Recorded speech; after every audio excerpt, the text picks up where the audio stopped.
Good morning. Welcome to BCP Eastern Planning Committee for Friday, the 5th of June, 2026.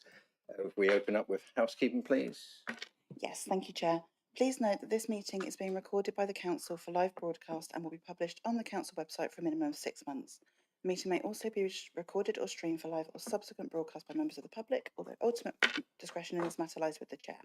For those in the room, please note that if the fire alarm sounds, please exit the building by way of the nearest available signed fire exit route and make your way to the assembly point at the War Memorial in the gardens opposite the front of this building. Finally, please ensure background noise is kept to a minimum and mobile phones and other devices are turned off or switched to silent for the duration of the meeting. For those in the room, this includes turning off microphones and turning the volume down completely on your laptops. Thank you. Right, item 1 is apologies. Yes, Chair, we've received apologies from Councillor David Flagg and Councillor Joe Clements. Thank you. And item 2, substitute members. Yes, Chair, we've got Councillor Sarah Armstrong is substituting for the vacant seat on the committee. Okay, welcome. Thank you. And I'm Councillor Paul Hilliard. I'm the chair of this committee, and I'll ask members and officers to introduce themselves. I'm Marion Lepedvin, I'm Councillor for Newtown and Heatherlands, and I'm Vice Chair of this committee. Councillor Michael Tarling for Christchurch Town Ward. Councillor Gillian Martin for Boscombe West Ward. Councillor Felicity Rice, Oakdale Ward. Councillor Patrick Canavan, Boscombe West. Councillor Sarah Armstrong, Ward Councillor for Eastcliff and Springbourne and Town Councillor for Bournemouth Town Council. Toby Slade, Muscliffe and Stratton Park. Matt Gillett, Talbot Woods Ward. Alexis Edwards, Transport Development Management and Policy Manager. Charlotte Haynes, Planning Officer. Simon Gould, Development Management Manager. And Rebecca Rhodes, Clerk to the committee today. Thank you. And there will be some other officers join us if to present some of the applications and also to help out with some technical advice. So item 3 is declarations of interest of matters from members relating to discussions. Councillor Armstrong. Thank you, Chair. Just to let you know, I'll be refusing for agenda item 2 as I'll be speaking to that as the Ward Councillor. Thank you. Okay, thank you. And Councillor Martin. I'm recusing myself from the third one. I've got preconceived ideas. Okay, appreciate that. And if anyone else comes up with it, then just shout out as we go along. Item 4 is confirmation of minutes of the meeting on the 16th of April 2026. Councillor Tarling. Yeah, happy to propose to accept those. Thank you. All in agreement? Thank you. I'm not voting because I wasn't at the meeting. Okay, those are accepted. Right, item 5 is public issues. So after the officer presentations, we will hear any public speakers, followed by any ward councillors who wish to speak.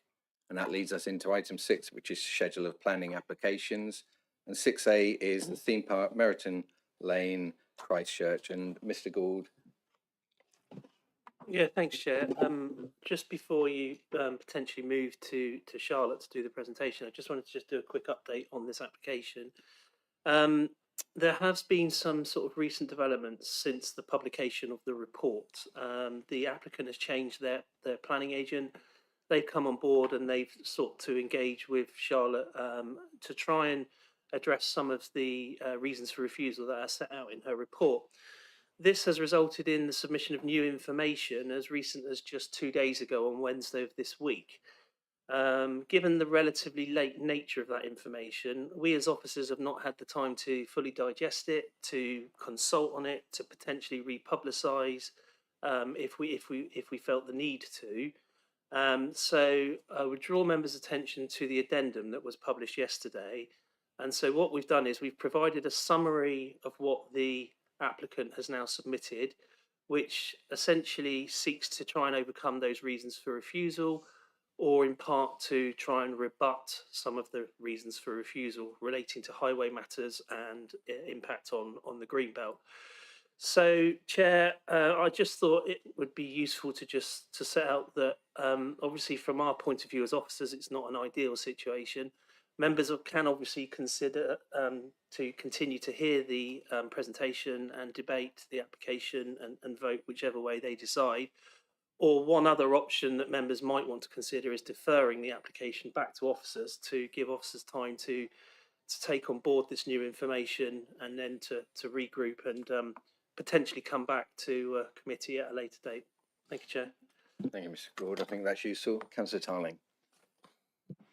Yeah, having read the addendum this morning, came in to read it.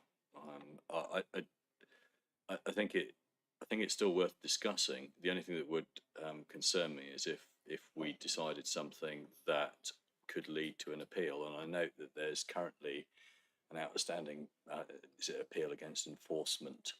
I'm very wary that we shouldn't look at an enforcement action as being a part of the decision-making process. We need to review it without almost blind to the enforcement that's going on and judge it on the principles of the application. I am really surprised the applicant hasn't withdrawn this to resubmit, but I mean I have gone through it, and I'm happy to debate it still, but I'm really sort of slightly concerned about the legal ramifications if there's an appeal either way. It's a very complicated case with an application against it. Sorry, an enforcement action against it. What would happen if that went to appeal? So I'm willing to hear other people's and Mr. Gould's view on that, but I think that's the key aspect here. I think there's enough information for me to actually have a view on what's gone on, and but I don't know what other members think on that. Councillor Slade. If we were to defer it, any indication as to how soon it'll come back before us? Have you got set times? Can we do it quite quickly in a few weeks, or is it going to be kicked down the line for 6 months? No, I wouldn't be keen for it to be kicked down the line for 6 months because the application's been in with us for 14 months already. So obviously, not wanting to put undue pressure on Alexis and Charlotte, who would be probably the two primary officers that would be involved with the negotiation, but we'd certainly try and aim to bring it back next time, if not next time, the time after. So what was your preference in, Councillor Slade? I tend to lean toward deferring it. I don't disagree, but I'd like for all the facts there so we can make a decision rather than being, well, what if? Thank you. Councillor Pedwin. Yes, when I read the addendum before I knew any comments on what Mr. Gould was likely to be saying, my immediate reaction was, we've got to defer this. There's too many unknowns. On the face of it, the new agent has gone a long way towards meeting the officer objections, but it's too vague at the moment. I mean, they will do, but it's not concrete enough for me to say that the committee should accept what they say at face value. I think we need to have more clarity, and therefore I would be going for deferment as well. Thank you. Councillor Gillett.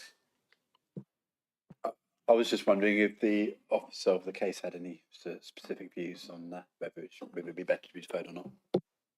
We'll come to that in a moment. Councillor Canavan.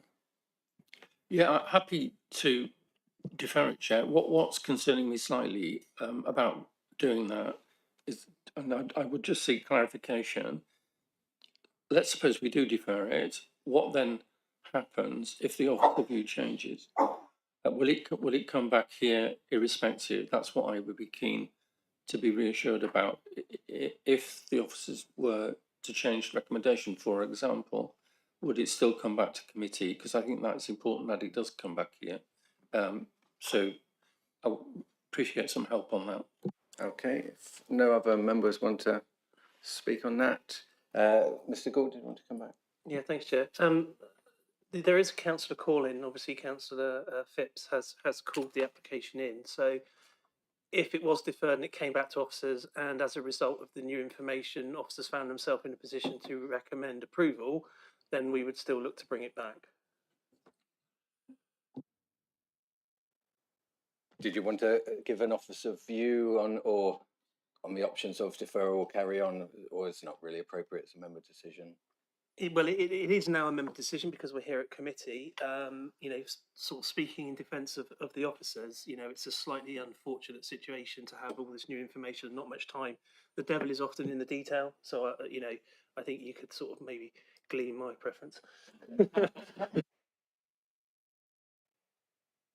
Okay, so as chairman, I would propose that we defer. Do I have a seconder for Yes, I'll that? second. Councillor Pedwin, so vote to defer. 1, 2, 3, 4, 5, 6, 7. Unanimous. Okay, that is everyone agrees to defer, so that item will not be discussed any further today and will be coming to a further meeting. Thank you. Thank you, Councillor Phipps, for joining and other officers.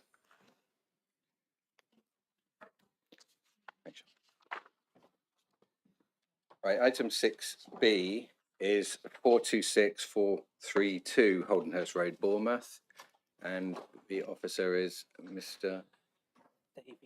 Davies. Hi there. Hi there.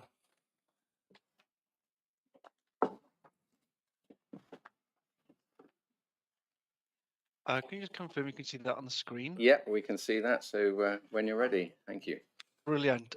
Just a bit of housekeeping regarding the addendum. If I'll go through it quite quickly. There's been an update to the report, which is paragraph 105, which has just explained that the development will be liable for civil charge. The meeting date, obviously, to today. Within condition 2, there were 2 errors referring to some drawings, the elevations and street scene, which have been updated, and then additional information received since the agenda report was published. 9 extra objections were received, and 1 had already been made by the chair of the neighbourhood forum. I'll now move on to the presentation. So today we're here to discuss the full plan application proposal for 426 to 432 Holdenhurst Road, which is the redevelopment of the site that would see the demolition of 2 mixed-use buildings. That includes empty commercial units on the ground floor and first floor flats replaced with a residential accommodation of 20 flats, use class C3, including landscaping, refuse storage, cycle storage and other associated infrastructure.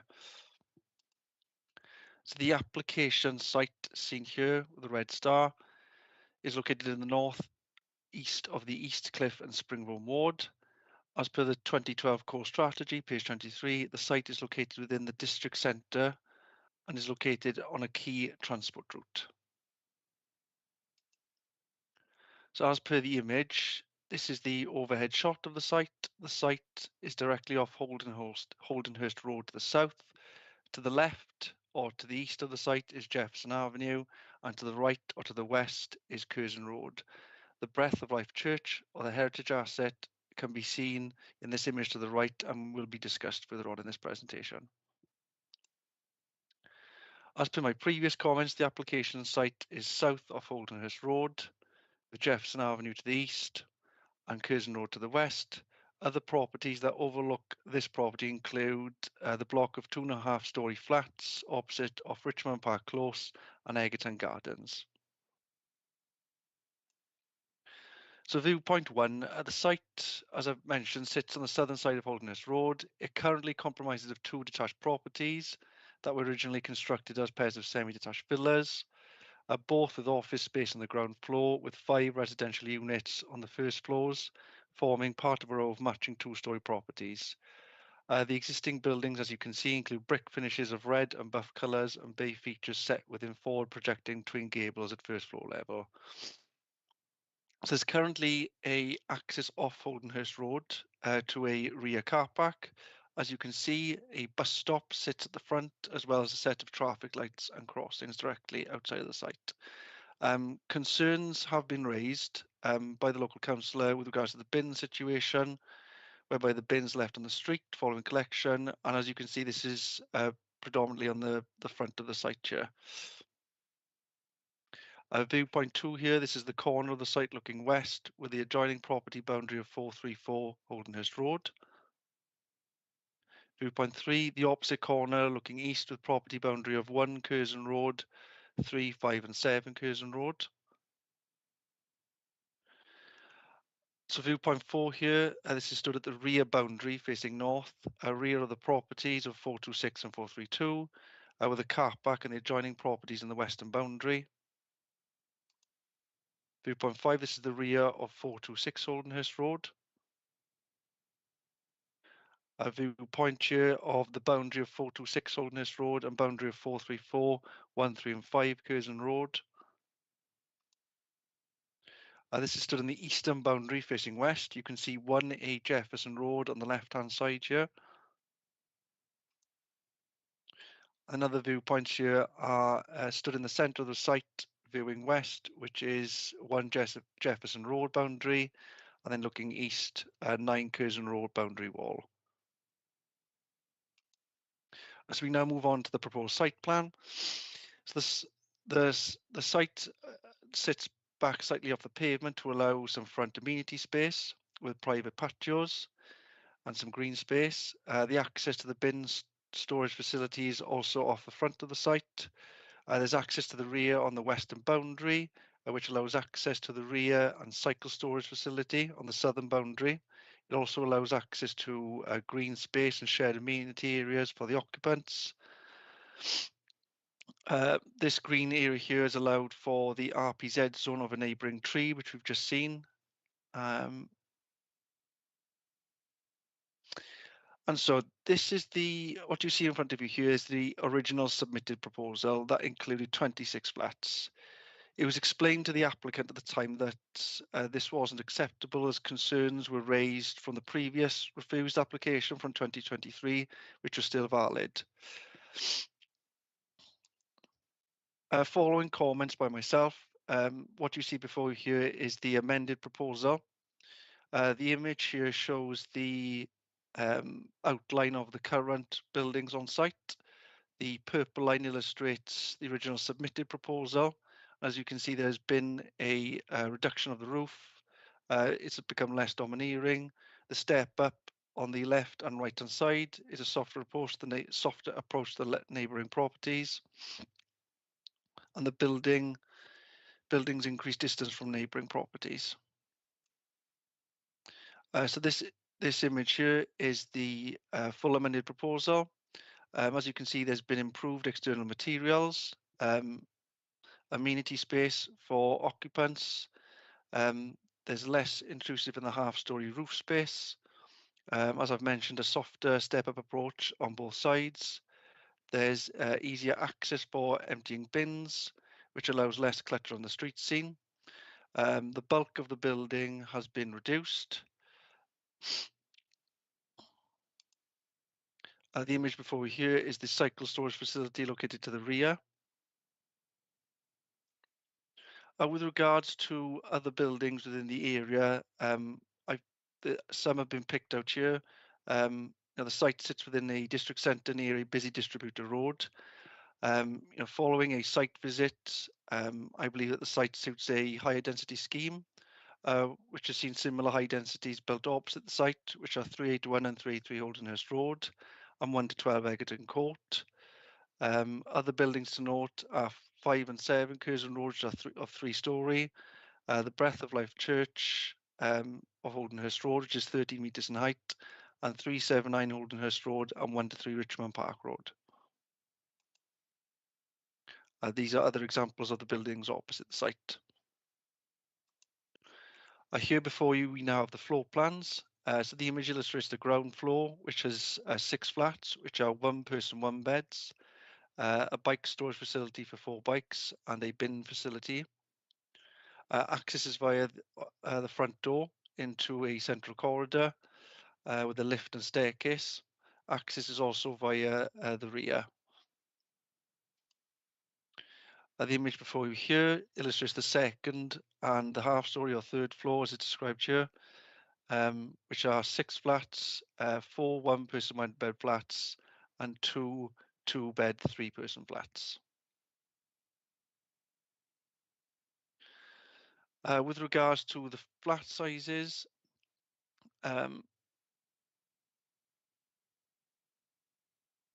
two of the flats fall slightly below the minimum requirement, which are the standards state that the minimum can be reduced to 37 square metres or a shower room is used instead of a bathroom, which is the case here. That means there's no conflict with the standards.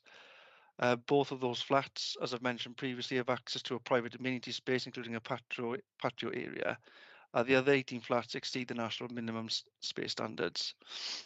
So in contrast to the previous proposal, the 12 flats now have Juliet balconies, 2 have access to balconies, 5 have access to private patios, and 1 has access to a private garden. Additionally, all apartments have access to the rear amenity space.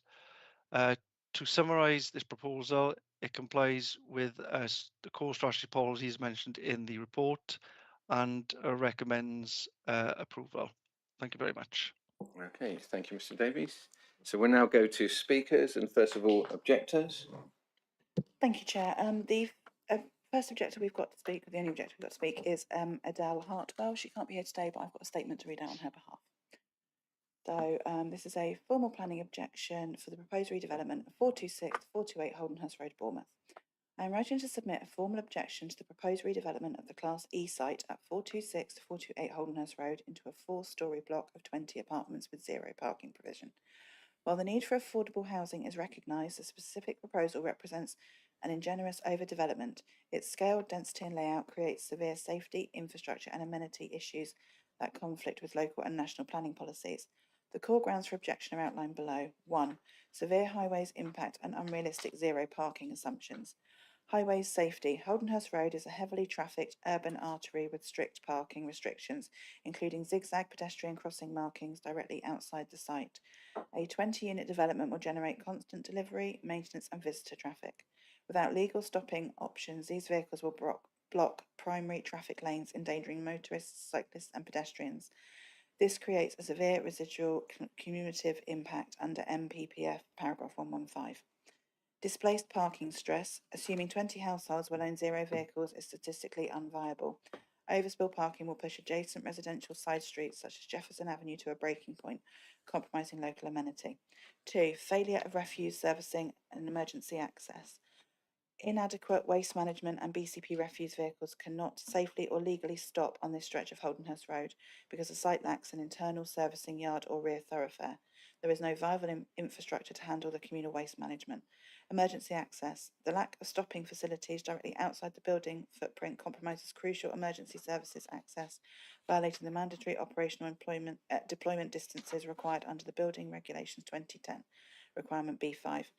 3. Overbearing, massing, overshadowing and jarring scale transition. Incongruous character, escalating this plot from its current modest 2-storey baseline to a massive 4-storey block completely fails to respect the local urban character. Loss of amenity and overshadowing. The site tightly abuts traditional 2-storey family homes. Erecting a 4-storey vertical wall creates a claustrophobic, overbearing impact and an oppressive sense of enclosure. Furthermore, it violates BRE daylight guidance, casting permanent shadows over adjacent private gardens and windows. 4. Direct infringement on privacy and severe overlooking. Replacing the current low-rise boundary with a 4-storey block obliterates the privacy of surrounding properties. Elevated habitable windows and potential balconies on the upper floors will look directly down into the private gardens and living space of adjoining houses, failing standard residential separation metrics. Conclusion. This proposal is a textbook case of overdevelopment that maximises site density at the absolute expense of highway safety, public infrastructure and local living standards. I strongly urge the Planning Committee to refuse permission for this scheme. Thank you. Thank you for that. And now, applicant or supporters. Yes, so we have Phoebe Milner on behalf of the applicant, who's the agent. If you'd like to come up and turn the microphone on, you have 5 minutes.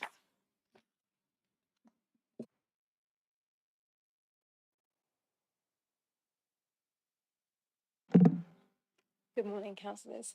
Thank you for the opportunity to speak today in support of the application at 426 to 432 Holdenhurst Road for the redevelopment of the site to provide residential accommodation comprising 20 flats, landscaped amenity space and servicing. The site is in a highly sustainable location, within walking distance of a number of shops, facilities and amenities along Holdenhurst Road and within Springbourne District Centre. It is also within walking distance of the train station and high-frequency bus routes along Holdenhurst Road. As you are aware, BCP Council are unable to demonstrate a 5-year housing land supply, with an only 2.5-year housing supply, a serious and material shortfall. The local plan is also out of date, and so following the direction of paragraph 11 of the NPPF, the presumption in favour of sustainable development applies. This development would deliver 20 homes, making a valuable contribution to the housing supply within a highly sustainable location, complying with both the local plan and the NPPF. The application provides clear benefits in the public interest, which weigh heavily in favour of the development, within the tilted balance, and against this, no unacceptable harm. The development is well designed and will fit in well with the varied design styles within the street scene. The 2 existing buildings are positioned towards the front of the site and include unsympathetic, flat-roofed projections, both to support the commercial use. The commercial units are no longer fit for purpose and have remained vacant for some time, despite extensive attempts to market the site with no interest expressed. The loss of these redundant ground floor commercial units is acceptable, and its replacement with 20 homes within 400 metres of a key transport route is expressly supported by policy CS21 of the core strategy. The site is most suited to apartments given its locality on the main distributor route, as supported and agreed by the case officer, and makes best and most efficient use of the site. The development will provide opportunities for young people who are seeking to access the housing market with easy bus access to services, facilities, and the university. The development is a perfect opportunity to regenerate this side of the street block, which has significantly run down. The existing buildings have limited window openings and include unsympathetic additions. As a result, the building detracts from the street scene and the setting of the listed building. The urban design officer agrees that the scale and mass of the proposed building reflects that of this section of Holdenhurst Road, with 3-storey buildings prevalent throughout the street scene. Therefore, the proposal would be consistent with Holdenhurst Road character within this highly sustainable location. The development complies with policies CS21 and CS4 as supported by the urban design officer and case officer. The development will enhance the existing street scene by stepping back the buildings and providing a landscaped frontage to the site, a significant betterment to the existing arrangement. The proposed building also better reflects the local vernacular in terms of design and materiality. The Grade 2 listed church is 30 metres west of the site. The principal facade of the church is to the southwest, furthest from the site. In this view, the proposed development sits sympathetically alongside the existing development behind the church. The proposal does not detract from the significance of the listed building and instead would assimilate comfortably into the surroundings of the listed building. The development sits within the setting of the church and will result in a change to this. In this respect, the officers conclude that the proposal will give rise to a lower end of less than substantial harm to the setting of the listed building. However, this is the lower end of harm and is more illustrative of change occurring rather in the setting of the church than the proposal giving rise to harm. The development has been specifically designed to not compete with the listed building, and its step-back location with a landscape frontage ensures that no views of the church are blocked. Overall, given the site's highly sustainable location and evolution of the area, the site is well suited for redevelopment, and the proposal would assimilate into the character of the street scene and be an enhancement from the existing building. The public benefits of 20 homes in a sustainable location clearly outweighs the less than substantial harm to the significance of the designated heritage asset. Therefore, the development is in accordance with the development plan as a whole and the NPPF and should be considered wholly acceptable, and I respectfully ask committee to grant the application. Thank you for listening. Okay, thank you. So now we have ward councillors, and I think we start off with councillors Moriarty. Yes, yep. So we have a statement from Councillor Moriarty, who's all councillor. I will read on her behalf as she cannot be here today, Chair. I'm writing to formally object to this application as a ward councillor for Eastcliff and Springbourne. I fully acknowledge we need to deliver additional housing across BCP, and I support well-designed schemes that meet that need in a way that works for the local area. However, in this instance, the proposal gives rise to a number of clear and unresolved concerns, and I do not believe it represents an appropriate form of development for the site. The overall scale and bulk of the proposal are giving me cause for concern. The building is too large and too dense for such a constrained site, and it would stand out in a way that doesn't sit comfortably with the surrounding area. Rather than fitting in, it risks appearing dominant and overbearing when viewed from the street and neighbouring properties. While I understand the need to make good use of available land, this should not come at the expense of local character or the experience of those living nearby, and in this case, I don't feel the right balance has been achieved. There are also significant concerns regarding the impact on neighbouring residents. The introduction of additional upper floor windows is likely to lead to overlooking and loss of privacy, while the overall height and bulk of the building would create an overbearing presence. These are not abstract planning concerns, they directly affect people's homes and day-to-day living, and in my view they remain insufficiently addressed. The housing mix is also a key concern.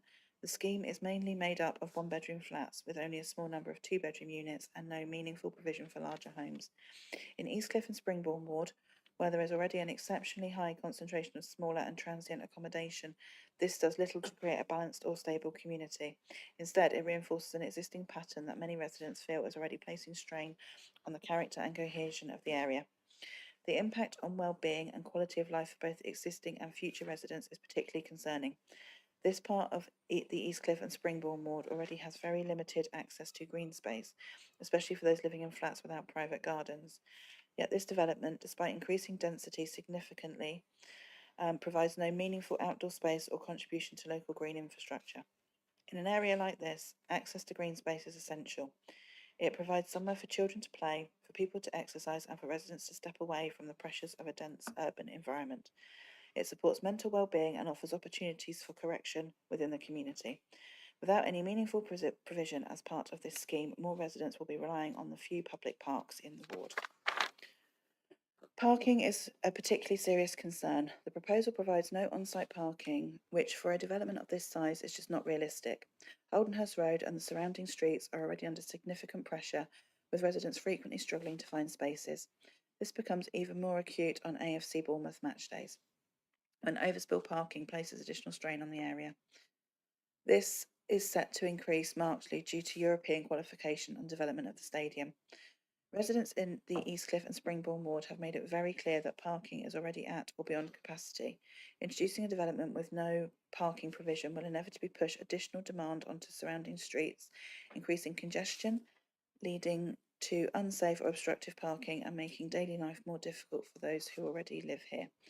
This is not just a technical planning issue, it is a real and ongoing quality of life concern.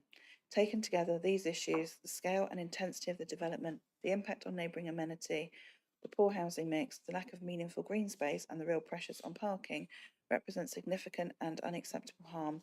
These concerns go to the heart of whether development supports a healthy, sustainable community.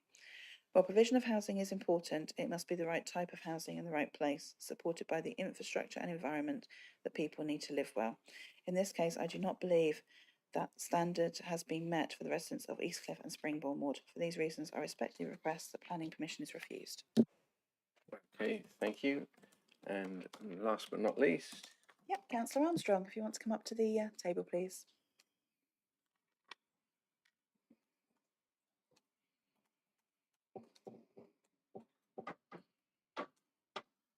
Thank you. When you're ready, you've got 5 minutes.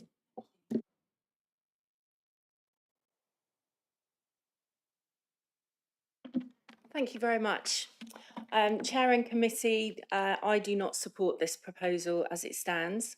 I recognise the housing needs and tilted balance, but policy is clear. Permission should be refused where harm outweighs the benefits, and here I believe that it does. This may be described as a highly sustainable location, but sustainability is not just about where a site sits on a map.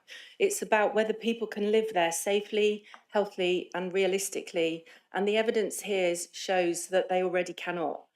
The scheme presents conflict with policy CS27 regarding the loss of employment space without robust evidence that it's no longer viable. In this case, the commercial space has been neglected and allowed to fall to rack and ruin, which is not conducive to attracting local businesses to utilise the space. I believe that the space is currently used by builders for storage, and this location is already in a struggling district centre, and a loss of retail and mixed-use function will be felt in the area. With regards to the heritage harm, reference to lower harm is still harm. Overdevelopment, I note the very close proximity to the surrounding properties, as referred to by Ms Hartwell, a resident who's impacted, and my ward colleague, and also highlighting the harm to neighbours in terms of lighting and privacy. I also note that there is zero affordable housing in this proposal, and the applicant noting that proposed housing development has a higher number of one-bedroom units than the 2021 housing needs assessment figures call for. But however, the character of this particular area is renowned for provision of family housing, and there's a real risk of pushing families out. And there's no clear mitigation plan apart from a bus stop and an unknown amount of community infrastructure levy. So these cumulative harms, in my opinion, outweigh the 15 net additional units that this development will provide. Now, I'm not a planning expert, but I live in Springbourne and I know these streets really well. And my job is to represent people. And the 5 family households already occupying the site who will lose their homes. The neighbours who had no idea this was happening or that they would be living next to a demolition and a building site until I knocked on their doors last week. The residents who are already really struggling in this area, and those who will live with the consequences of this decision for decades to come. Now, the context for the location of this area is that this area is more deprived than 3/4 of England and 85% of BCP neighbourhoods. It's one of the most densely populated parts of Bournemouth, with around 7,500 people resident per square kilometre. It's already among the most deprived for living environment, with less green space and more traffic and pollution than most. And where deprivation and high density combine, we see poorer health outcomes, higher stress and increased antisocial behaviour. And I believe that planning should improve neighbourhoods, not make them worse. This scheme pushes families out, increases rents, creates risks, creating a more transient community, which means more fly tipping, problems with rubbish and general lack of pride and identity with a community. The reality is, Holdenhurst Road is already a moving car park. Often there are rows and rows of bins and at times overflowing rubbish due to the number of existing flats and transient tenants. Pavements get blocked, parking spills into side roads, and cycling, you take your life in your hands if you cycle down Holdenhurst Road at the moment. So calling this a sustainable car-free location doesn't make it one. Residents already cannot park nearby, and some are forced to park at the Sovereign Centre and walk back at all hours of the day and night. And as my ward colleague mentions, AFC Bournemouth, the event day impacts have not even been considered within this proposal, which I believe is a massive omission.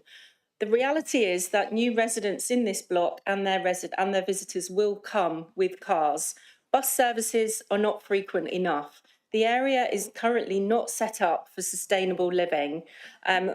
Colleagues have already covered the overdevelopment issue, so I won't.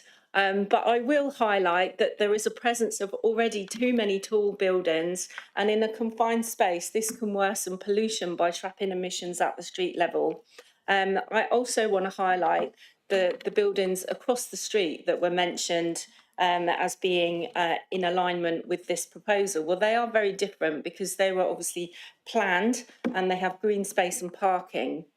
My final point is, on balance, the harms are clear to me and they are still harms. There's displacement of families, there's overdevelopment, there's an impact on heritage, there's a loss of really important employment and retail usage, there's no affordable housing, and there's an unknown infrastructure support package at the moment. So these harms taken together, I think, clearly outweigh the benefits of 15 net additional units.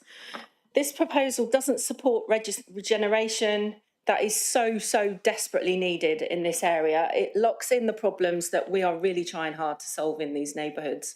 So I therefore urge the committee to refuse this application. Thank you. Thank you, Councillor Armstrong. So, Mr Davies, is there anything you wanted to come back on what the different speakers have said?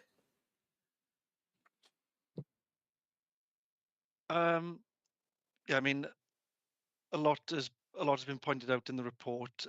With regards to, I'll try and go through the list that I've written down here.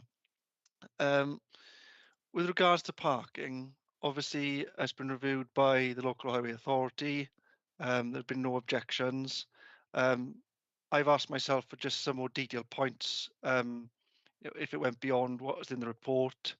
For example, as has been mentioned, this site sits within Zone B, which means no car parking is required as it's in a sustainable location. So with regards to that, obviously parking does need to be provided. The parking impact, again, it meets SPD standards. Within the conditions, there's a parking permit scheme informative attached. Obviously, the AFC Bournemouth application has been raised a number of times. Obviously, this planning permission reviews this application, and it's up to that application, the AFC Bournemouth application, to mitigate any displacement parking from that application. With regards to amenity space, on site currently there is 0 amenity space. As has been mentioned, I went to the site as later as Monday this week. It's been used as a bit of a flying tipping area, builder's yard. This scheme introduces a good green space to the rear. As it faces south, it'll get a lot of light. As has been mentioned, the building sits back off the road, introducing some green space to the front. Where the site sits, it sits on a main distributor road. Again, having been to site, with it being so close to the junction of Wessex Way, it probably does suit more of a higher density scheme, as I've mentioned in my report, rather than family housing.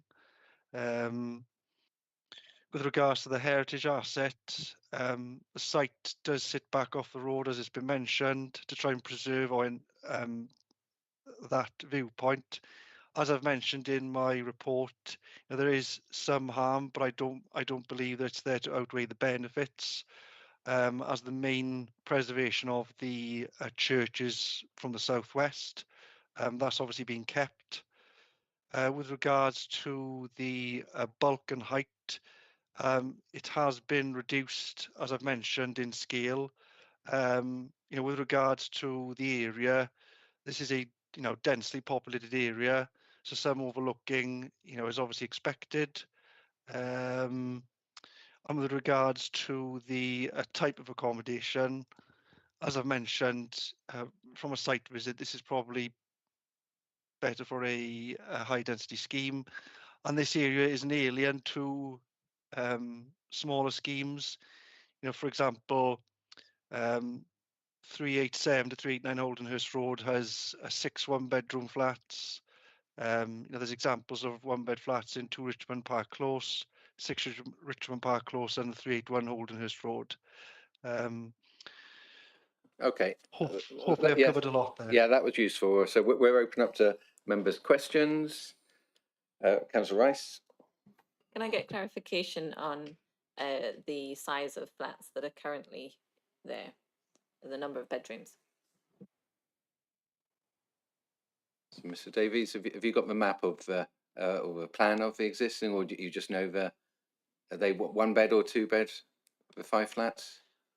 At the moment, it's only been submitted that there are 5 residential flats, and on the floor plans they are clear, so that is not known at this moment in time. Okay, Councillor Rice. No other points? Okay, Councillor Tarling. Yeah, thank you, Mr. Davies. Very, very thorough report. You've answered one of my first question on the SPD, which was the key thing. Just on the overlooking and oversight, has a study been done on the distances from habitable rooms to habitable room? No detailed study in this instance, but obviously I've mentioned that the distances do they go against some of the design guide. But as I've mentioned, in this particular area, some overlooking is likely. However, I have done a drawing here just to highlight some of the distances. So for example, in the slide you currently have in front of you here is the current distances. So for example, from 424 here and Curzon Road, you have a 5.8 meters in the rear, 3.5, 3.8. From the rear of the property here to the garden boundary here is 9.8 meters, and further on is 17.5. If we go to the image here, there is a slight increase in the distance. For example, here, so you increase to 3.5 meters. From the gardens here, there is a slight. So, for example, here you've got 9.8 meters, so there's a slight increase. You know, from the third property further on, as I measured here, is 23.5, 17.5 for the second property. Back to the boundary here of 1A Jefferson Avenue and 1 Jefferson Avenue. Here you have 9.7 meters, 9.7 meters, 10.3 meters, and then this boundary here is 3.3 meters. Darling, okay. Yeah, sorry, Mr. Davies, I was just having a quick look on Google Earth. None of the south-facing windows seem to look directly into a north-facing window of one of the properties to the south. So that's properties either side. That was the thing. You know, is anybody going to be looking to anybody's bedroom? Obviously, we've done enough applications where people look into people's gardens, but I believe the planning guidance refers to habitable rooms looking into habitable rooms. Is that correct? Sorry, that's correct. Yes. So to answer your question, no habitable rooms will be looking into other habitable rooms. The main overlooking will be to do with the gardens. Okay, and Thank you. Mr. Gould will come back on Councillor Rice's question about the existing flats. Yeah, thank you, Chair. If members are looking at the addendum, not the addendum, the report pack, page 110, which is a plan of the existing buildings. And we know that there's 5 flats, but they do actually annotate that in building 426 to 428, there are 2 one-bed flats currently, and they're on the first floor. And then in the building 430 to 432, there's a one-bed ground floor flat at the rear of the property, and then there are 2 further one-bed flats at the first floor level. So 5 one-bed flats currently. Okay, that's useful. And Councillor Rice, you want to? I just wanted clarification on the commercial aspect of the properties and the loss of the commercial use of the properties, and just a query with regards to the local plan, that's not in keeping with the guidance. Mr. Davies? That's correct. Yeah. A statement has been provided to explain that the commercial ground floor units are redundant. They've been empty for a while. As I've said in my report, no evidence other than statements have been provided. So I have explained that that is contrary to policy CS 27. Okay, Councillor Martin? Oh, you didn't say? Okay. Mr. Davies, just on the 2 flats which are below the technical housing standard. So can you just give a guidance what that actually means? So for future users, what is the national guidance, and how significant is that? Thank you. Of course, yeah. So sorry, I kind of contradicted myself, to be honest. So because those rooms have a shower room, they do actually sit above the national room standards. So apologies for contradicting myself there. Okay, I thought that was good. Okay, so thank you for that. Councillor Martin.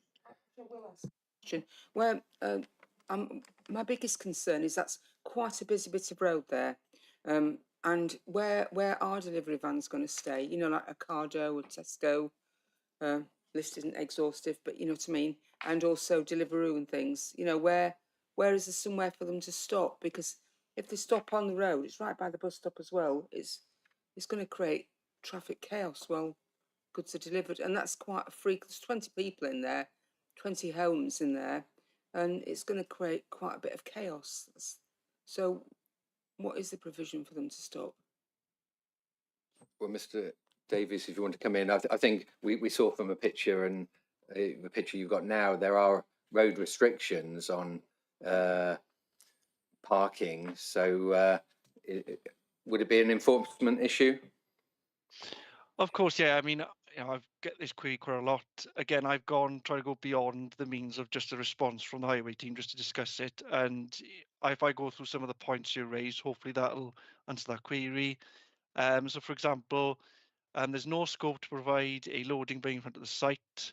There's no public bay with no guaranteed capacity for delivery trips associated with new developments.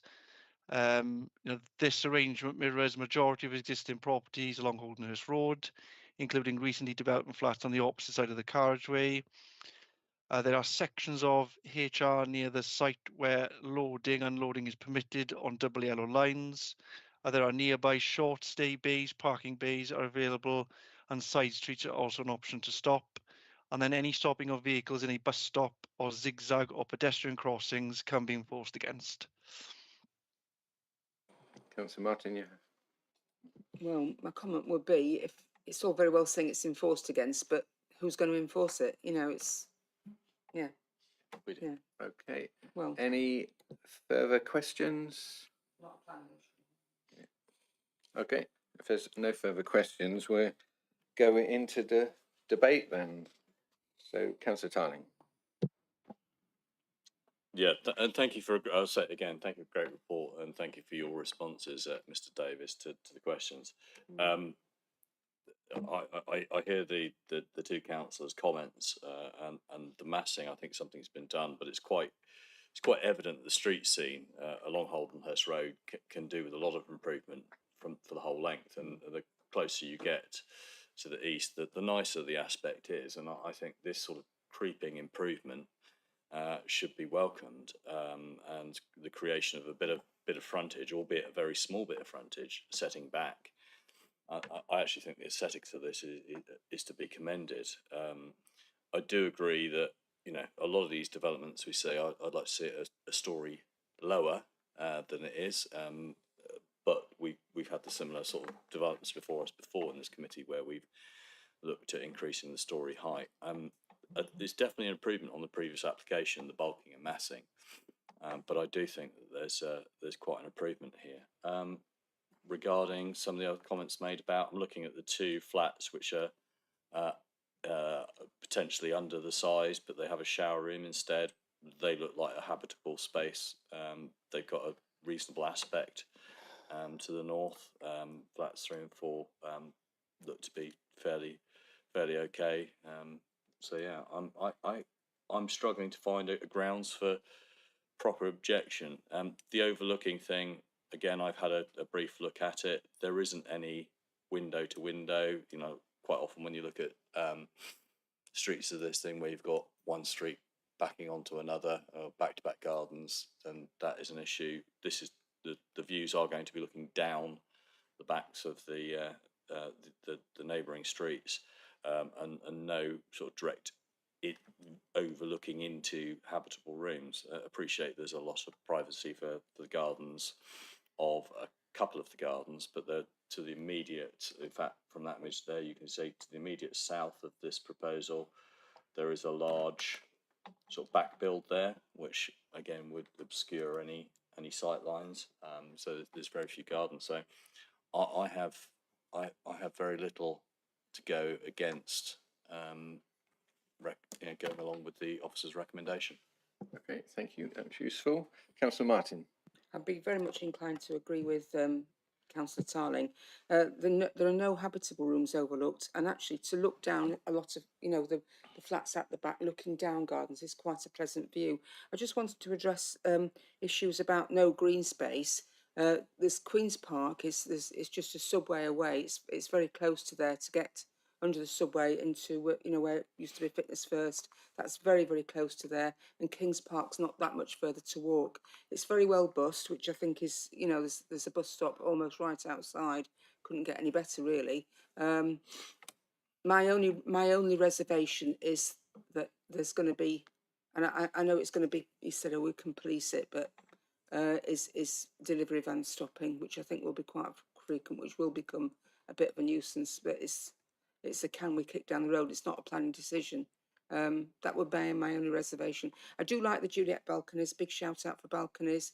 I do like the idea that people have got private gardens at the front, and it's a pretty ugly frontage at the moment. Really, the two businesses there look really, they're an eyesore, and it's an eyesore at the back. So I think I would agree with Councillor Tarling about, I think it's really important to improve street scenes. Really, really important. So I do like it. I'd be in favour of it for that reason. Okay, thank you, Mark. Councillor Slade. Thank you. Just a bit of a moan. It's not a criticism of the applicant, more on us as an authority. For a building of this size to have 20 odd units in there to require no parking, I think is mental. With my day-to-day role, we're letting, I don't know, 25 to 40 units a week, and every single person wants parking. They've all got bikes, but they want parking. For this sort of size to not have parking requirement is mental. So it's just a vent from me, really. Thank you. Councillor Pedderin. Thank you. I'm not at all averse to the idea of redeveloping this site, certainly to get rid of the commercial units on the front, which appear to be very derelict, and I don't know how much they're used and how much they are of value as commercial units. Certainly, visually, the plans are an improvement. Parking, I agree with Councillor Slade, is an issue, but we're stuck with the SPD, and until we get that altered, if we do, we have to go. You know, there's no reason. It is not for us. You know, we can't turn it down on that ground alone, even if we wanted to. It wouldn't hold water. My concern is the actual number and size of the flats. Our housing needs list is a public document, reasonably up to date from, I think, 2021, and it's quite clear that what is needed is 2 and 3 bedroom places, a few 4 bedroom, but very few, a very small proportion of 1 bed. This is a public document. Developers, anybody has access to it. And I wish we could do more to insist that there's closer adherence to it. I agree on a site like this, 3 and 4 bed are probably out of the question. But if you're providing 1 and 2 bed, there should come somewhere nearer the proportion, the percentage of 1 and 2 bed. In other words, a few 1 bed, yes, but a majority of 2 bed. We've already heard as well that there's lots of 1 bed flats being built recently in the area, which actually strengthens the argument. If there's already a lot of 1 bed flats, we don't need so many more because of the housing needs register. And my principal concern is that they're not just 1 bed flats. They are 1 bed, 1 person flats. I assumed they would be 2 person flats for couples of any kind, or 2 people living together for whatever, you know. And I suspect that actually a lot of people wanting to get in on the housing ladder will go for these flats as couples and then be stuck in somewhere that's far too cramped for them. I know it's their choice, but it isn't their choice if there's not the sort of housing available that they need. So I'm very inclined to turn this down on that particular reason, and I'm not at all sure that it would stand up as a planning reason. But I really think it ought to, and I've been in discussion on this very issue with the portfolio holder, who also happens to be leader of the council, and she is very much of the same mind that housing need should have far more importance than even aesthetics. In this case, I think the aesthetics are okay. I'm quite happy with the street scene, but we should be encouraging I was going to say forcing, I don't think we can force developers to provide the sort of housing, the housing ratio that is needed. It's quite, as I say, it's quite clearly documented in the public domain. So why aren't they doing it? I mean, the same goes for affordable housing, but that's a whole new issue, a whole different issue. I'm not going down that road at the moment, although I would like to. Okay, thank you for that, Councillor Canavan. Well, well, I mean, I agree completely with the points Councillor Lepedovin's just made, really. From my perspective, it does nothing to address housing need at all in this area because it's providing entirely the wrong sort of housing. And the likelihood is, in my view, that these will just be bought and then rented out to students and young people. And that does not address our desperate need for family accommodation in BCP. And if it means turning it down to actually get the message through to developers that this isn't what we want in BCP, then that's what we have to do. I mean, I agree with Councillor Slade's point as well. I mean, the idea of just having zero parking on this site is a nonsense, given how busy it is and the impact it's going to have on adjacent roads, irrespective of the SPD. But it's just doesn't add up in my view.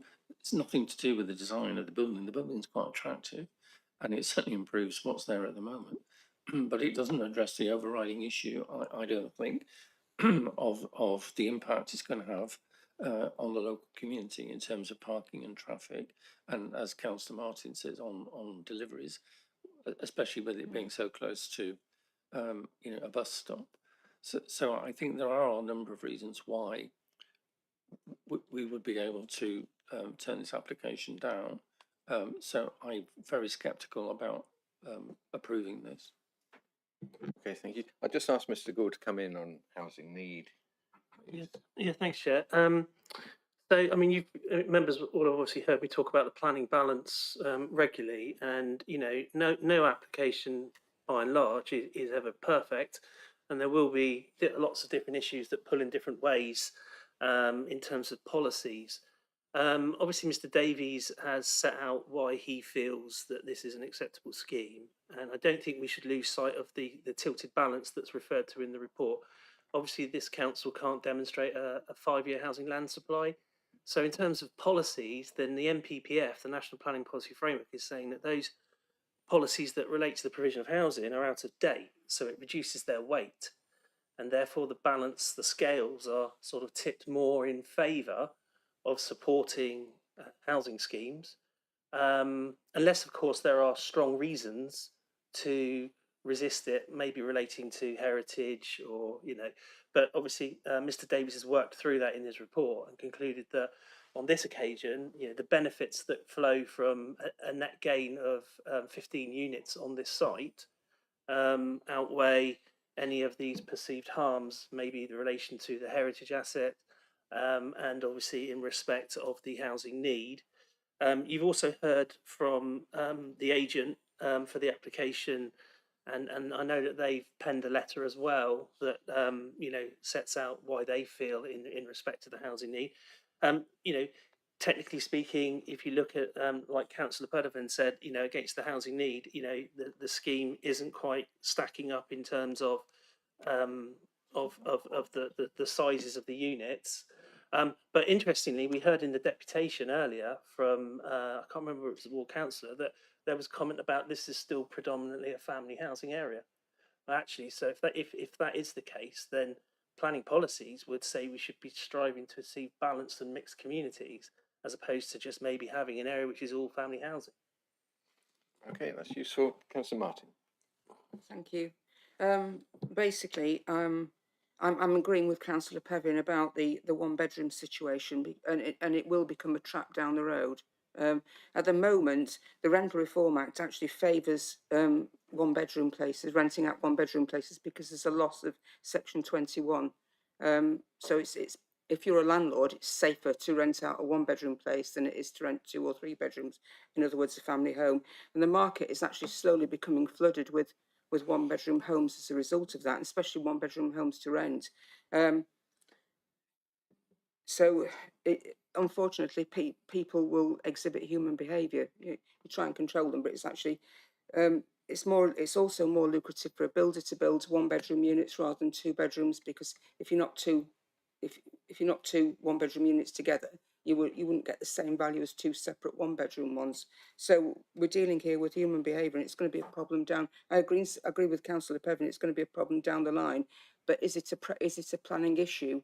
That's the problem. It's not a planning issue. We can't refuse it on those grounds. But I can see the problems. Okay, Councillor Tarling, you.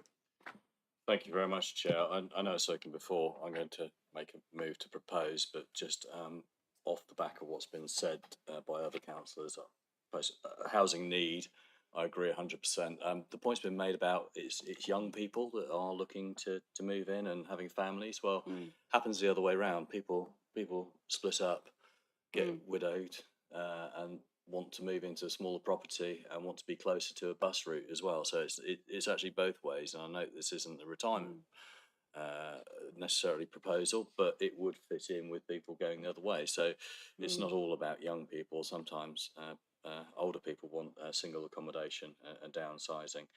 Regarding the rental aspect, people buying to rent, well, again, I'm on the Housing Strategy Committee, and we are seeing movements both ways on that. Private landlords are leaving the marketplace because of the Rental Reform Act.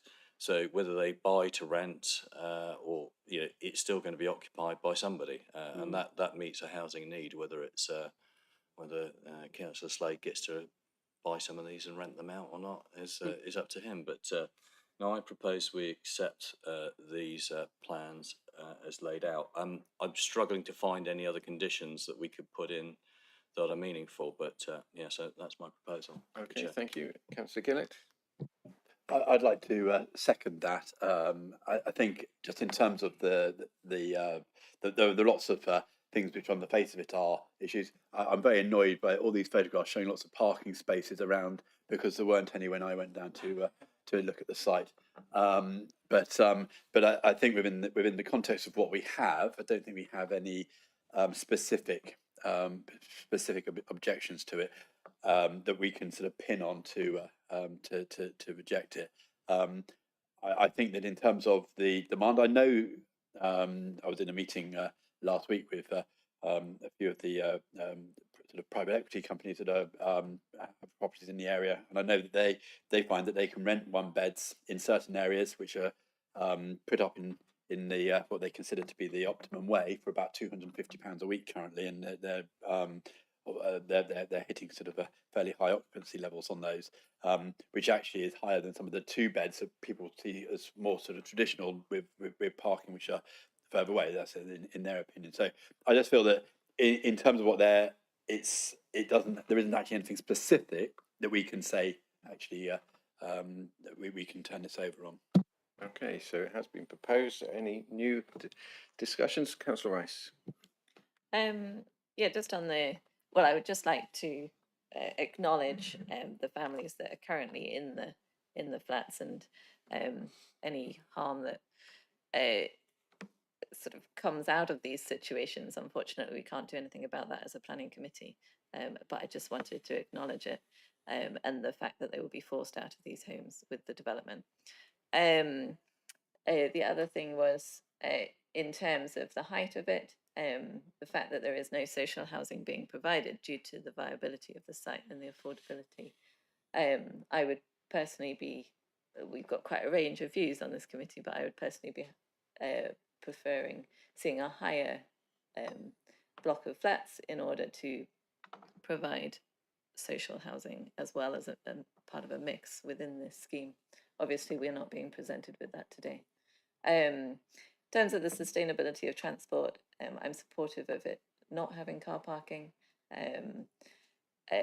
In terms of increasing the population of BCP by 20%, we cannot increase the volume of cars by 20%. It just wouldn't work. So we do have to be thinking about how we all help each other move around. And on that note, just in terms of Holdenhurst Road and it being stated that it's a sustainable route, It's certainly, there aren't any comments in there about the provision of cycling along that road, especially for any young person, particularly trying to get to secondary school, for example. There is no safe facility for being able to independently get along that road, other than potentially walking and using the bus, obviously. So I just wanted to raise those comments that were not covered in the report. Okay, so are there any final speakers? The recommendation is to approve, proposed by Councillor Tarling, seconded by Councillor Gillett. So we vote for that now. So if you're happy to approve, show now. 1, 2, 3, 4, 5. If you're against the application, 2, and abstentions. 1. So that is approved as set out. Thank you. Thank you, Mr. Davies. So we'll just have a quick 5-minute comfort break while we switch over speakers.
Okay, so welcome back to the Eastern Planning Committee. We're on item 6C, which is the car park rear of Christchurch Road, Hawkwood Road. And Mr. Waters present, I think. Thank you, Chair. Good morning, everyone. The application I'm bringing to you today is application for some small changes to the approved scheme to the development at the Hawkwood Road car park. I will go through the changes in a minute instead of trying to list them, and I'm not going to read you the whole description of development because it's a bit wordy, but you're all familiar with this site having come to the committee previously. Before we start, I will just make it clear that originally there was a change of use included in this. That is now not being considered as being removed from the description of development, and so we are looking at some small physical changes to the layout today, which I will get into shortly. Just one update for you. You'll have seen the addendum sheet. I apologise. There was comments from our environmental health team that there needed to be a standard contaminated land condition, which I'd missed on the original officer report. That appears in the addendum. So the recommendation today will include that additional condition. So I suspect members are probably very familiar with this site, but just as a brief refresher, the Hawkwood Road car park site is behind Christchurch Road in Boscombe, and that the site comprises of two elements effectively. One is the redevelopment of the main car park, and the second is to the north of Hawkwood Road, which includes the development of a community centre, which you can hopefully see my cursor, and then also a demolition of an existing vacant property to provide a pedestrian link that would link from Christchurch Road through to the community centre and the other development on Hawkwood Road. I've got a few photographs to you. This is quite a short presentation today, but I have a few photographs just really as a memoir as much as anything. So the link from Hawkwood Road would go through this building here. That will be pertinent later in this application, and the community centre would be located here. So these are both to the north of Hawkwood Road itself and to the north of the main car park. And then just as a reminder, again, I'm sure you're familiar with the main site, the Hawkwood Road car park. So what is proposed now as part of this Section 73 application, there are three elements to it. The kiosks on the link are to be moved from the eastern side of the link to the western side of the link. Some additional landscaping is proposed around the community centre, and some of the other changes necessitate the reposition of some of the bin stores for the Costa store. And as a knock-on effect, if you like, that then has a knock-on effect on the cycle stores. This application, I should have said, is before the committee because we received in excess of 10 objections, and therefore in line with the Constitution, as the council is the applicant, we're required to bring this before you. So you'll have seen in the report, to try and highlight the proposed changes, I annotated one of the plans for you rather crudely, but hopefully it's useful. So to run through it, the kiosks are proposed for pop-up businesses effectively. In the approved plans originally, they were here on the eastern side of this link point, and they are now being moved to the western side. Originally, all the cycle provision was proposed at the back here. Because the bin stores for Costa need to be moved, the cycle provision is now being split into two, but it is not being reduced. So you'll have the bin stores here next to the cycle provision, and then the rest of the cycle provision down by the community centre. And finally, the other change is adding this landscaping to the north of the community centre. The approved plans showed landscaping coming up to here, but none of the rest of this was proposed, so there's just some additional landscaping. I'll show you the plans and elevations, but just to make it really clear that the elevations themselves, the design, the size, the scale of the kiosks remains unchanged from the previously approved plans, but it's really, as much as anything, just a little reminder. Likewise, the community centre, the only thing that's changing on the elevations are the additional landscaping. So the elevations of the building remain as approved in the previous committee, no changes there at all. and likewise, no changes here. So just to highlight the landscaping that's now proposed, by moving the kiosks, the landscaping that would have been on the western side of the link will now be on the eastern side. But again, no landscaping is being lost. There's no loss of landscaping here. It's just relocating, and this is all to do with land ownership, which arose as the proposal was proceeding from the application stage. So it's correcting a technical error effectively. So as I say, a short presentation this morning. Officers consider these changes are minor. There's no reduction in the provision of the cycle parking, and the Highways Authority are happy with the revised layout. The small increase in the landscaping is obviously welcomed. The repositioning of those kiosks overcomes the land ownership concerns and makes sure that they are actually deliverable. There will be a deed of variation on this, so the recommendation is subject to a deed of variation, and that is to firstly, all applications being received by us now which include residential development, and to be clear, the residential element of this isn't changing, but because it's a section 73 for the entirety of the original application that included residential development, we have to consider that. We now have to mitigate the impact that's been identified on the New Forest, so there is a deed of variation to provide that mitigation. But again, just so that I'm really clear, there's no actual change to the residential development being provided. There's also highways requirements that were agreed that weren't in the original legal agreement, which we added in, which was an administrative oversight from the original case officer. So taking that into account, officers recommend that the application is approved subject to the conditions set out in the report and the signing of the legal agreement for the mitigation from the New Forest and highway safety improvements as set out in the officer report. Thank you, Chair. Okay, thank you, Mr. Waters. So if we move to speakers, please. Yes, Chair, we've got one person registered to speak in objection. Siobhan Ferguson, do you want to pop up to the chair and put the microphone on, please?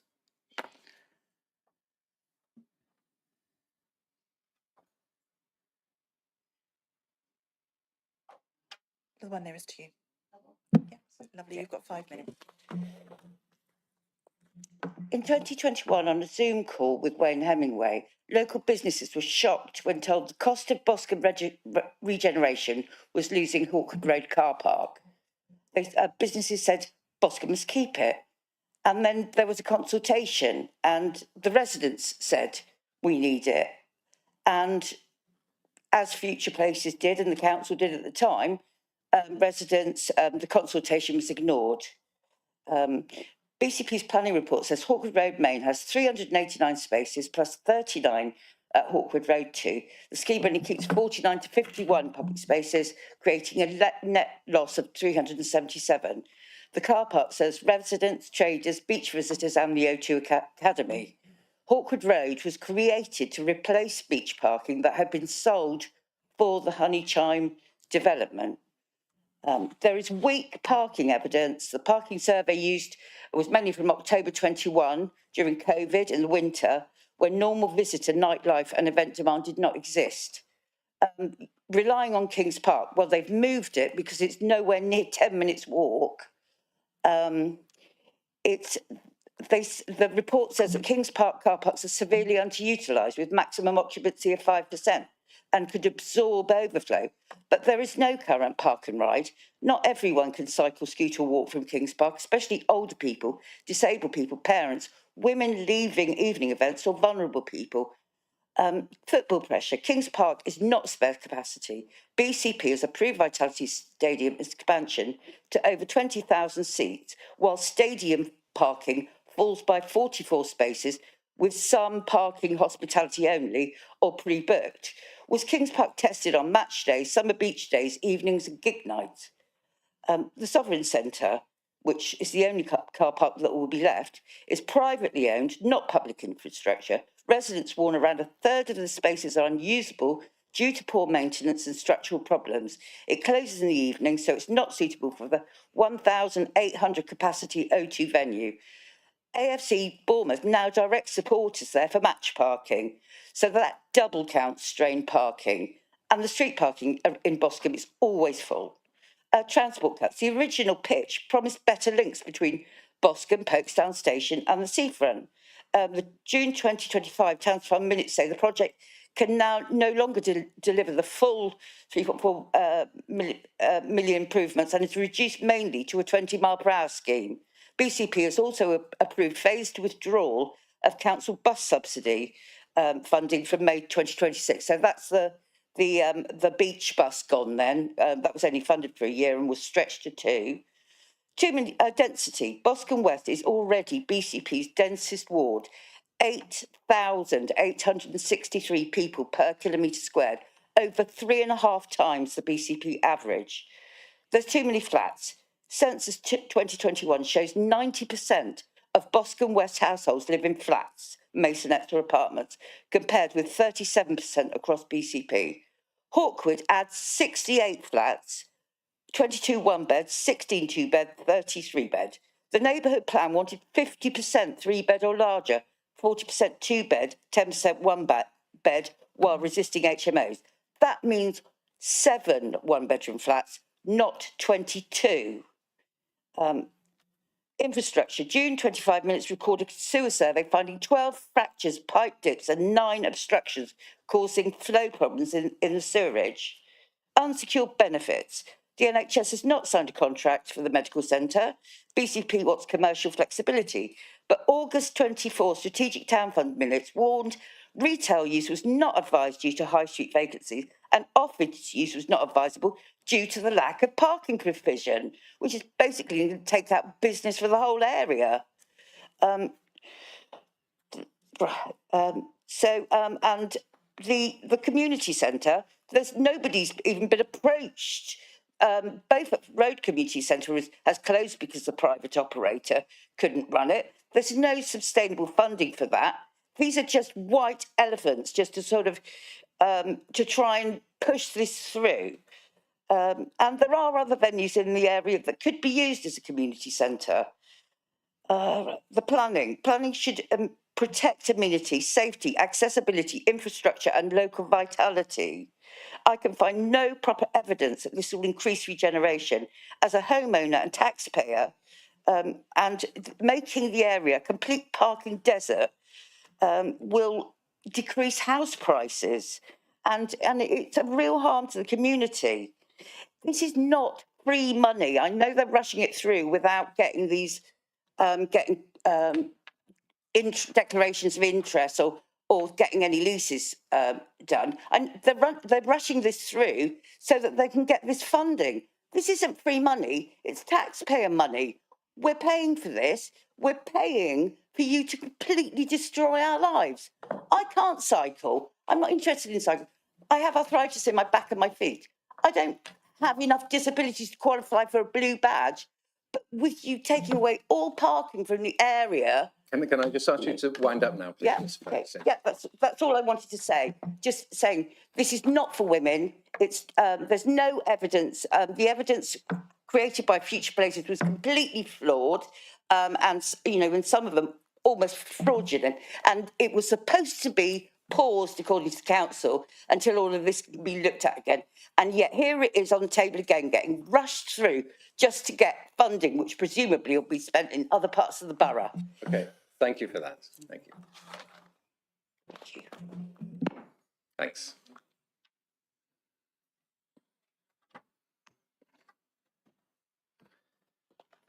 So, Mr. Waters, obviously, we understand it's a variation on existing, but do you just want to outline from what the speaker said? Thank you. Yeah, thank you, Chair. So, as members will be aware, the previous application was the application where the loss of car parking spaces was agreed when the development was approved. This application does not make any changes one way or another to the provision of car parking, does not make any changes to housing mix, does not make any change to the housing numbers.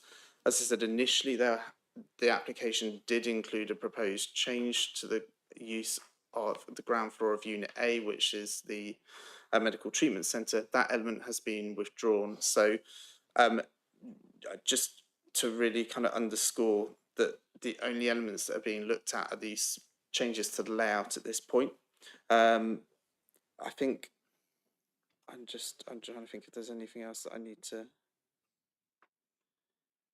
pick out. No, I think in summary that was what I would say about this application. Okay, thank you, Mr. Waters. Councillor Rice, did you no questions from members? No, if we no questions, we'll go straight into a debate. Councillor Gillett. Yeah, I just think that when we're sort of weighing all of this up, and it's sort of a question about obviously the changes of the use. One of the mitigating factors when the proposal went through originally was the fact that you had all this, the doctor's surgery and these other things which were needed in the area as well. So when we're looking at the balance of it all, I think it's important to remember that in terms of the original application. Obviously, to come back on that. Thank you. Any other debate, Councillor Armstrong? It's a question. Was it okay to ask a question? Brilliant. Can you provide an update on the status of the medical centre and whether that's still is that still going ahead, given that that was such an important mitigating factor? Thanks. If you can. Thank you, Chair. I can't give much of an update other than to say that the planning permission remains in place. We're not looking to remove it from this planning permission. I believe discussions are ongoing, but I'm not privy to the status of those discussions. Okay, thank you for that. So if there's no further questions or no further debate, I will just as chair propose as set out with the additional condition as outlined in the addendum. So approved as set out. Councillor Pedderman? Yeah, I'm happy to second that. Okay, is there any final debate? No, so we shall go to the vote. So if you are to approve as set out with the additional condition, vote now, please. 1, 2, 3, 4, 5, 6, 7. Against? And abstentions? 1. Okay, so that is approved as set out with that additional addendum condition. Item 7 is the appeals information. So the headline is that BCP as a local planning authority is within target for both majors and minor applications. Was there any questions from members? Did the officers want to say anything? No. So that report is just for noting. So if there's no other questions, the meeting is ended. Thank you. Thank you.